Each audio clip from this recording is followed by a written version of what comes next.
Alô, Joinville.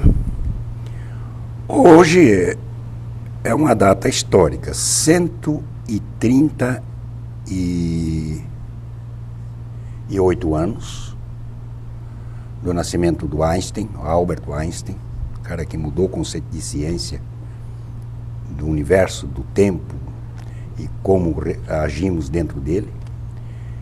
E pela primeira vez o Lula senta diante de um juiz na condição de réu. Sentou hoje pela manhã. E não foi diante do Sérgio Moro, que ele afirma que vem perseguindo. Foi diante de um juiz em Brasília, onde ele responde pela acusação de tentar atrapalhar as investigações da Lava Jato. Meu entrevistado de hoje é um mestre em educação, em gestão pública, em questões ambientais, e é o secretário do Meio Ambiente de Joinville. Na condição de jornalista, dos entes públicos que eu mais recebo reclamações é da SEMA. E tem gente boa lá dentro. Conheço alguns. E agora o Jonas tem a missão de fazer com que a antiga Fundema, agora juntada a uma secretaria que cuida também do meio ambiente, a SEMA, funcione, que seja um órgão para zelar pela preservação, mas também não impedir o desenvolvimento da cidade. Boa noite, Jonas. Boa noite. Primeiramente, é um prazer enorme estar aqui com o senhor. O convite, ele vem... Senhor nada, aqui é você, é um bate-papo. Ele vem em excelente momento, né? Porque a Secretaria do Meio Ambiente, hoje, ela tem 3 papéis fundamentais. O primeiro deles é o de orientação, educação. Isso só acontece a partir do esclarecimento, só acontece a partir da procura da própria comunidade, do empresariado, sobre o entendimento das leis, o entendimento do que é possível e o que não é possível ser feito dentro do território de Joinville. Então, esse norteamento que ocorre com base no que a legislação permite, nós tivemos agora uma alteração de legislação com a própria Lei de Ordenamento Territorial, ele é fundamental para um desenvolvimento coordenado da cidade. Segundo momento, a SEMA tem papel de audição do que está acontecendo. Ou seja, verificar se aquilo que foi orientado para ser feito, né, se aquilo que foi encaminhado está dentro da lei, verificar as licenças, as permissões, as concessões para serem feitas, né, e se está atendendo ao que foi determinado, que está previsto. E em últimos casos, como sabemos que, infelizmente, existem situações em que as pessoas não cumprem a determinação legal por qualquer razão, ou por desconhecimento, ou por negligência em algum momento, tudo, existe também o papel punitivo, que é o caso da fiscalização de posturas, é o caso de fazer cumprir a lei e auditar. Mas esse é o último do último caso. Sempre é preferível orientar para que desde o começo as coisas caminhem certo. Jonas, a Secretaria agora é um guarda-chuva abrigando uma série de atuações nas áreas de licenciamento e fiscalização. Sim. O que tem tudo? Quantas gerências você tem e do que elas cuidam? Dentro da Secretaria do Meio Ambiente nós temos 10 núcleos, totalizando 8 gerências e 2 coordenações diretas. As coordenações são a coordenação jurídica, nós temos um núcleo de apoio jurídico para qualquer determinação, qualquer tratativa com o Ministério Público, qualquer deferimento que necessita de um embasamento jurídico sobre a interpretação da lei, ou mesmo por uma questão de autuação, ele passa por esse núcleo para poder ser deliberado, ter a orientação correta na interpretação da lei. O segundo núcleo é um núcleo administrativo, que ele coordena compras, pagamentos, processos que mantêm a Secretaria funcionando. Ele é um núcleo de serviço interno. Esses 2 núcleos, eles atuam internamente na Secretaria. E nós temos 8 gerências que trabalham abertamente para a comunidade, são elas fiscalização de posturas, né, que é a atuação mais direta na comunidade. Nós temos fiscais em campo em todos os horários, fazendo verificação de denúncias. Vamos traduzir para o pessoal lá posturas, o que é? Posturas, se o empreendimento está sendo construído certo, se a pessoa não está infringindo a lei, se aquele projeto que foi apresentado, ele está sendo cumprido, se há uma denúncia de invasão, se é de um loteamento irregular, se há uma denúncia de infração da lei ambiental, de dano ambiental propriamente dito. Então nós temos, através da ouvidoria diretamente, mas através da própria secretaria, a gente faz a verificação se tudo que foi determinado está sendo cumprido. E quando não há cumprido, a gente faz a autuação, a gente faz o embargo dos processos e encaminha, se não for corrigido, para um auto de infração, para uma multa.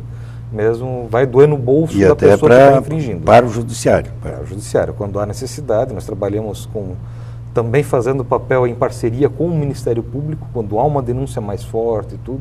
O fiscal também ele tem papel de autuação, ele tem força de polícia e garantia de autoridade por lei, para poder exercer o papel de fiscalizador. Né? Por isso, fiscalização das posturas, fiscalizar o que a comunidade está fazendo na prática frente àquilo que ela disse que estaria fazendo no projeto, no documental. Nós temos uma outra gerência que é nova, que é a gerência de bem-estar animal, né? Que abrigou o antigo CBEA, né? Que hoje faz parte da gerência de bem-estar animal, que era o centro de bem-estar, que cuida da questão de abandono de animais, maltratos, programas de castração. Nós estamos com um programa startando agora para comunidades carentes, né? Que é através de um cadastro social, famílias de baixa renda, tudo, eles podem fazer a chipagem, a castração dos animais para evitar uma proliferação indevida, para evitar que isso se torne um problema de saúde pública. Né? O animal que está irregular, que está doente, que está sofrendo maus tratos, que está abandonado, ele precisa ser gerido, né, de uma forma adequada. Ontem a RBS trouxe uma matéria sobre a mortalidade de gatos no Costa e Silva. E não é só lá não, porque eu já perdi uns 8 gatos envenenados. Nós gostamos de gato em casa. E não há como você prender gato, né? Não tem como. Você faz muro, disso. Nós temos um plano de captura,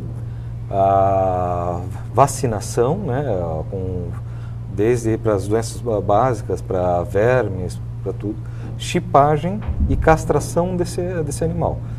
Então, quando ele é um animal que está solto na comunidade, ele é capturado, ele é feito esse tratamento, ele é alocado num abrigo provisório ou no próprio centro de bem-estar animal. Nós temos algumas parcerias verdes e com as entidades de cuidadoras que elas fazem esse papel de dar esse abrigo, de dar esse primeiro trato no animal e depois a gente encaminha ele para uma adoção, para um lar. Esse caso que eu te citei, morte por envenenamento, vocês não investigam isso? Nós também investigamos, porque é uma questão de um crime cometido, né? Só que é muito difícil você conseguir pegar o auto em flagrante, porque a pessoa ela vai lá, ela monta uma armadilha para o animal, ela tenta eliminar o animal de uma forma que é cruel. E isso é inadmissível. Sim, então, é pelo veneno, né? O gato come ali, sente-se mal, ele corre para casa. Ele corre para casa. Para morrer em casa. E nisso ele pode muitas vezes levar um patógeno para dentro de uma família e não é a família que cuida que envenenou, é alguém da comunidade, um desafeto, um vizinho. Então é muito difícil fiscalizar, mas sempre que possível a gente tem a denúncia, tem o auto em flagrante, a gente faz a autuação também. Existe a punição também para esse tipo de crime. Nós temos também a gerência de licenciamento ambiental, que cuida das licenças ambientais de operação, de instalação, cuida dos acertos dos PRADES, que é o Programa de Recuperação de Área Degradada, né? Quando há um passivo ambiental, há exemplo, a empresa ela se instalou muitos anos numa área, na época não havia a legislação pertinente, só que cada ano que passa a lei ambiental ela fica mais densa, ela fica mais restritiva, ela nunca vai afrouxar, ela sempre vai apertar mais aquele que está em caso de infração. E quando ela gera um passivo ambiental, ela tem que ter um termo de ajustamento de conduta, né, que a gente chama de famoso TAC, seja pelo Ministério Público, seja pela própria Secretaria do Meio Ambiente, né? Então ela tem que recuperar aquela área e por isso ela faz um PRAD, um projeto de recuperação de área degradada, para poder cumprir com as suas obrigações e tentar reverter ao máximo possível aquele dano que já foi feito. O que infelizmente a gente sabe é que voltar, restaurar ao que era fauna, flora, difícil. Depois que o crime foi cometido, dificilmente você recupera. Você consegue amenizar, consegue restaurar o máximo possível. Você tem número, Jonas, quantos PRAD estão em execução aqui em Joinville? Não, eu não teria essa informação agora de pronto para passar, porque eu teria que fazer um levantamento via sistema de tudo que está correndo no momento e tudo que foi executado. Das questões de licenças, nós temos a média por mês histórica de umas 7 licenças ambientais emitidas para instalação, mas média de 5 a 10 licenças de operação ambientais. Que o licenciamento ambiental ele é mais moroso para ser feito porque ele não é apenas uma análise documental que é feita. Ele precisa se entrar com toda a documentação necessária. Às vezes faltam documentos, esse processo volta, a pessoa tem que reapresentar. Essa documentação ela tem que estar de acordo tecnicamente. Toda a documentação de um licenciamento que é dado entrada, ele vai para a mão do engenheiro especializado naquela área de atuação. Ele vai fazer a análise documental, ele vai fazer a visita em loco no empreendimento, ele vai até o local, ele verifica tudo o que está acontecendo, se corresponde à realidade. E depois ele faz a proposição do que tem que ser feito para ajustamento daquele procedimento. Qual o volume de área que tem que ser deixado, preservado, qual o distanciamento correto. E aí há a licença prévia, há a licença de instalação, há a licença de operação, licença de construção. E ao mesmo tempo isso tem que ser verificado em todo o decorrer da caminhada desse empreendimento, como é que está a aplicação dessa licença. Porque a mesma licença que ela é dada, ela pode ser revogada também se a pessoa não cumprir. Então ela não é um direito adquirido, ele é um direito condicional. Você vai ter aquele direito resguardado enquanto você cumprir com as suas obrigações ambientais e de regularidade. Então ele se torna um processo mais moroso, mais demorado por conta disso. Tem projetos que nós temos lá que passa de 600 páginas o projeto. Isso tudo tem que ser analisado, verificado, emitido laudo de parecer técnico, laudo de parecer jurídico, verificado em loco a situação. Muitas vezes vai com a fiscalização de postura junto, eles vão fazer uma atuação junta. Em alguns bairros da cidade, infelizmente, às vezes é necessário até o acompanhamento de uma força armada. Isso nós temos muito na fiscalização. Existem situações em bairros mais retirados ou alguns loteamentos irregulares que precisam ser auditados, verificados, quando é uma invasão de uma APP, de uma área de preservação permanente, por exemplo, seja pública ou privada, ou de particular, né? Tem momentos em que é necessário se solicitar uma escolta da Guarda Municipal, alguns momentos da Guarda da Polícia Militar, para poder se chegar até o local e se fazer a verificação dos fatos. Muito bem. Estamos indo para um pequeno intervalo e voltamos já, não saia daí, com o Jonas de Medeiros, secretário do Meio Ambiente de Joinville. Já vou deixar no ar a pergunta inicial para a volta do bloco. Por que há a sensação em Joinville de que o sistema de licenciamento é especialista em criar dificuldades? Voltamos já.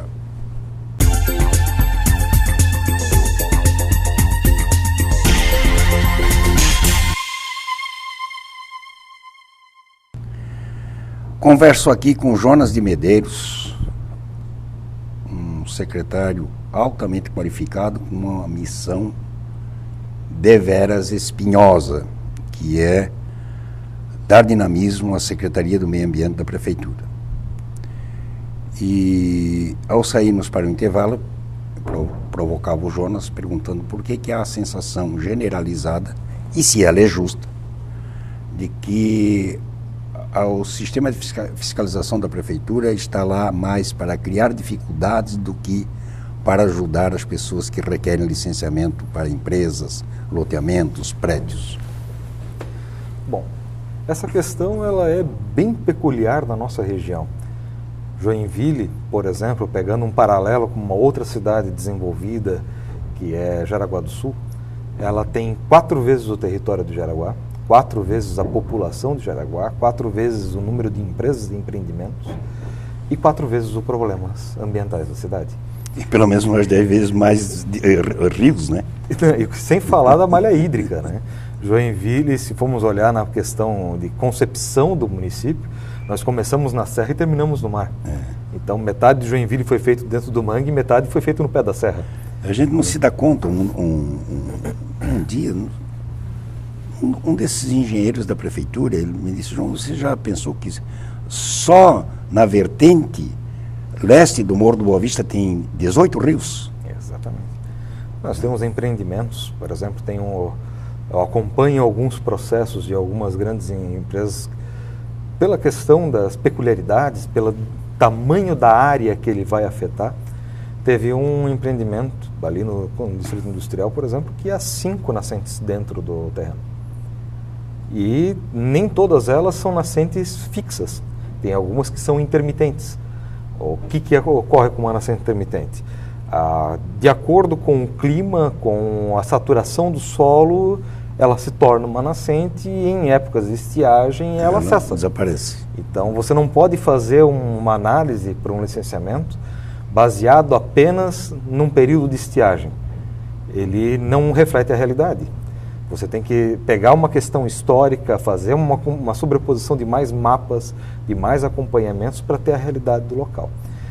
Essas nascentes intermitentes, elas são vazões naturais para o excesso de reserva de água dentro do lençol. Se você faz uma intervenção ali, constrói, por exemplo, uma fundação estaqueada, pautada em pedras, tudo bem sólida, ela vai se tornar impermeável, ela vai ocupar um espaço que naturalmente era ocupado por água. Essa água vai para algum lugar. Ela vai chegar um momento numa mudança de clima natural, sazonal, isso é cíclico na nossa região, que ele vai saturar o solo e aquela nascente que existia ali, que foi obstruída, ela vai surgir num novo local. Então, há migrações de nascentes também intermitentes. Então, a realidade hoje de um local, ela pode mudar de acordo com os empreendimentos que tem ali.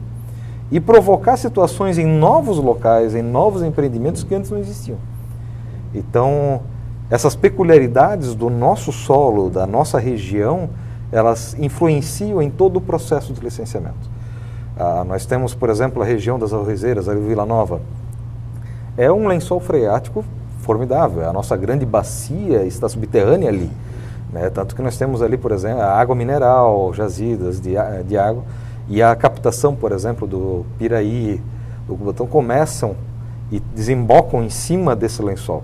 Então ele está sempre saturado de água, até pela própria produção das arrozeiras. Se eu construo um empreendimento ali que ele obstrui aquele espaço, o volume de água que está ali, ele vai ter que ser colocado em algum outro local. Então ele vai mudar novamente toda a estrutura. Isso não é uma coisa que acontece de um ano. Uma coisa fática. Sim. Tem lá um empreendimento de Minha Casa Minha Vida enorme que ocupou uns 4, 5 quadros de arrozeiro ali. E aquele volume de água que estava ali, ele foi reacondicionado em outros locais. Alguma coisa é vazado, né? Ele não vai mais absorver aquele volume, ele não vai mais existir aquela reserva.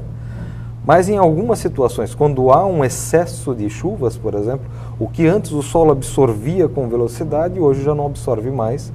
E o espaço de solo que nós temos para absorção da água, ele não é suficiente para absorver. Nós temos aí a situação das cheias, que toda chuva que dá no município, sem contar a questão da maré, provoca algum alagamento. E que não é uma questão pura e simplesmente de escoamento. Se você olhar a história da hidrografia do município, quando tu pega um rio que ele é serpenteado, aquele rio, ele está numa região que ele sobe e se reacomoda. Ele enche naturalmente e se reacomoda. Toda vez que ele se acomoda, ele muda um pouco a forma do rio. Muda a encosta para cá, muda a cabeceira para lá. Essa maleabilidade é natural, ele é um indicativo quando há um serpentear de um rio, que aquela região é uma região de cheia. Ele vai encher, vai dar enchente. E quando você delimita ele numa linha reta, você tubula, você restringe essa maleabilidade do rio, aquela água que está lá, ela só não vai mudar o curso do rio, mas ela vai ir para algum lugar. Então, são peculiaridades que fogem à questão do poder público, por exemplo, atual, achar uma solução. Existem paliativos, existem formas de se regredir, que é o que nós estamos fazendo. Até um trabalho que a Secretaria de Infraestrutura está realizando com maestria ali na questão do próprio Rio Matias, né? Para adequação, para amenizar a questão das cheias. Só que é uma questão que não vai... Ele é um paliativo. A solução definitiva para isso... Seria tirar a cidade daqui. Seria tirar a cidade daqui. E nós não podemos fazer isso. Então, nós temos a questão, por exemplo, da área urbana consolidada, da LOT, que tentam dar parâmetros para diminuir o impacto, não da sociedade no meio ambiente, mas do meio ambiente em cima da sociedade que se inseriu onde não deveria ter se inserido. Então a gente está tentando corrigir uma coisa que foi concebida décadas atrás de maneira, não digo errada, não digo nem equivocada, desconhecida. As pessoas não prestavam atenção nisso. Elas não levavam em consideração o desdobrar de uma ação anos à frente. O que levava-se 20 anos para se dar uma enchente, hoje você tem a mesma enchente superando 20 anos atrás a cada ano. Sim, mais área impermeabilizada, mais água dentro do o próprio sistema. Asfalto, quando você asfalta uma região, você está dando impermeabilidade ao solo, definitiva. Então a água vai procurar algum meio de se infiltrar ou algum lugar para correr, né? E são consequências naturais que acontecem. A gente tenta diminuir o impacto disso. Por conta disso, um pouco da diferença da cidade de Joinville, da realidade de Joinville para a realidade de outros centros que nós temos aqui, que são totalmente distintos. Jaraguá, que eu citei no começo, ele é um vale, ele é uma panela. Mas ele tem muita área verde que comporta e 2 rios principais apenas que cortam a cidade. E são 2 rios que têm, na sua grande maioria, espaço para trabalhar. Você vai ali mais para a região da Figueira, por exemplo, ele tem a área dos pastos, ela está bem mais baixa e permite um trabalhar natural dessa água, o que Joinville já não comporta mais pelo volume de pessoas e pela estrutura. Nós estamos construindo agora com bastante calma, para ser bem pensado, para ser bem construído, um planejamento de desenvolvimento para mais 30, mais 45 anos. Que nesse período Joinville vai de 570 a 1 milhão, 1 milhão e 200 mil habitantes. Isso é uma certeza, que nós vamos ter uma explosão populacional, uma explosão de empresas e empreendimentos.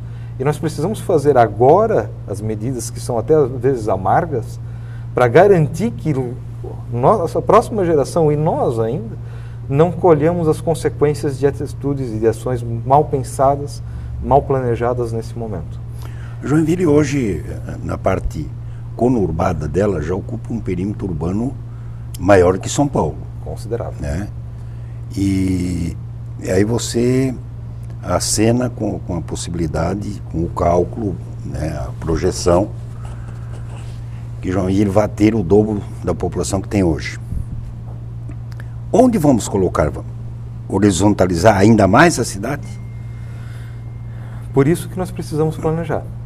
Nós temos alternativas de um planejamento coordenado de crescimento, sustentável de crescimento, para expandir aonde é possível, sem prejudicar o abastecimento de água, o abastecimento de oxigênio para nós, porque se eu adenso demais a cidade, transformo tudo num perímetro urbano, eu não tenho mais reciclagem do meu ar.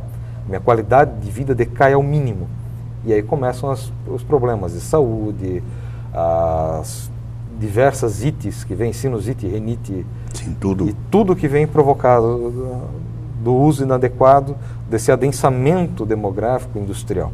Nós temos que pensar e planejar a cidade com muito carinho, com muito cuidado. Isso não tem-se uma resposta agora.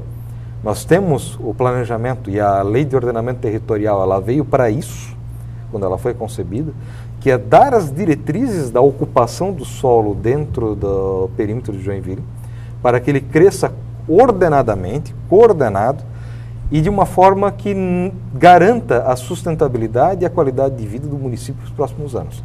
senão nós não vamos ter abastecimento de água, pelo menos não de qualidade, não no volume necessário. Nós não vamos ter abastecimento de comida, principalmente aquilo que é saudável, né? Nós vamos ter um aumento, por exemplo, do industrializado, do fast food. Só que isso provoca uma série de problemas. Sim, com certeza. Que são muito piores do que a própria restrição de alimento. E que a gente precisa de uma sustentabilidade alimentar, de um controle alimentar que faz parte de uma qualidade de vida de longo prazo. E a qualidade do ar são os 3 aspectos que vão ser diretamente afetados se a gente não coordenar e não restringir, até de certa forma, esse crescimento para ele não se tornar desordenado, ele se tornar coordenado. A cidade não pode parar de crescer. E ela não vai. Só que ela precisa crescer com cautela. Ô Jonas, nós estamos indo para o final do programa. As pessoas que estão em casa nos ouvindo e que têm lá as angústias de obter licenciamento diversos, qual a recomendação que você daria para essas pessoas? Primeiro, buscar um escritório ou uma assessoria que seja realmente de confiança. Não necessariamente a maior, não necessariamente a mais cara, mas aquela que tenha pessoas em seu quadro que tenham uma idoneidade incontestável. E que se comprometam. Que se comprometam. Porque o processo de licenciamento, desde a abertura de empresas, que é o outro setor, que nem chegamos a tocar em todos os serviços que a SEMA presta. Mas, por exemplo, a abertura de empresas depende de escritórios contábeis, que nós temos vários, e depende de uma idoneidade do profissional que está lá, e esse profissional precisa ser reconhecido pela sociedade, pelos seus pares, como alguém que tenha um procedimento reto, justo nas suas ações, nos seus projetos. Esse é o melhor passo para se começar qualquer empreendimento de licenciamento, de abertura de empresa. Não fazer com qualquer pessoa, fazer com uma pessoa que você confie e que não trairá sua confiança. Muito bem. Depois disso, entrar com a documentação correta, todos os procedimentos corretos. Hoje dá para seguir tudo pela internet, né? Dá para acompanhar todo o processo pela internet. Saber onde está parado. E quando tiver dúvida de qual procedimento eu tenho que seguir, ou até do tipo de encaminhamento que a pessoa que eu contratei está dando, nada o impede, e eu faço questão de receber todo munícipe que quiser uma orientação, que quiser uma informação, dentro da minha limitação de agenda eu recebo pessoalmente, seja o empresário, seja o contribuinte, o ambulante que trabalha nas praças, que também é cuidado por nós, essa questão do uso dos trabalhos que são informais, né? Pode ser qualquer pessoa, do mais simples ao maior empreendedor. Eu vou recebê-los da mesma forma, com o mesmo carinho, com a mesma transparência, para dar a mesma orientação. A SEMA ela tem um papel orientador, norteador dos procedimentos, não punidor. Então, sempre que quiserem, minhas portas estão abertas para mim e para a minha equipe recebê-los. Muito bem. Este foi o Jonas de Medeiros, titular da Secretaria do Meio Ambiente de Joinville. Boa sorte, Jonas. Espero que tenham gostado. Ele voltará aqui, como ele mesmo disse, ficaram algumas gerências a serem descritas. Já deixo o convite ao Jonas. Será um prazer estar com vocês aqui, sempre. E até amanhã, se Deus quiser, ele há de querer.